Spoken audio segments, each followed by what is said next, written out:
खटाव केंद्र शाळा मॉडेल स्कूलचे बांधकाम अपूर्ण अवस्थेत, निधी नसल्याने काम थांबले. 10 लाख निधीची मागणी. खटाव तालुका मिरज येथील जिल्हा परिषद मॉडेल स्कूलचे बांधकाम गेल्या 1 वर्षापासून अपूर्ण अवस्थेत आहे. त्यामुळे विद्यार्थ्यांना बसण्यासाठी वर्गखोल्या नसल्याने मोठी गैरसोय होत आहे. 10 लाख रुपये निधी देण्याची मागणी प्रहार जनशक्ती पक्षाच्या वतीने गटविकास अधिकाऱ्यांकडे करण्यात आली आहे. मॉडेल स्कूलच्या पहिल्या टप्प्यात खटाव शाळेची निवड करण्यात आली.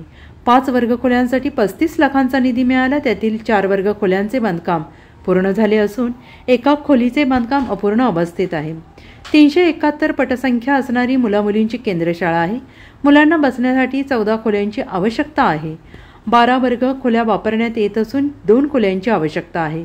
मॉडेल स्कूलच्या दुसऱ्या टप्प्यातील शाळेचे बांधकाम पूर्ण झाले आहे, परंतु खटाव केंद्र सरकारच्या पहिल्या टप्प्यातील मॉडेल स्कूलचे काम अपूर्ण अवस्थेत आहे. जीएसटीच्या वाढीव दरामुळे शाळेचे बांधकाम रखडले आहे. त्यामुळे उर्वरित कामासाठी 10 लाख रुपयांचा निधी देण्याची मागणी प्रहार जनशक्ती पक्षाच्या वतीने पोपट माने, परशुराम बनसोडे, आप्पासाहेब कांबळे यांनी गटविकास अधिकाऱ्यांकडे केली आहे. खटाव जिल्हा परिषद मॉडेल स्कूलचे काम हे सध्या अपूर्ण अवस्थेत आहे.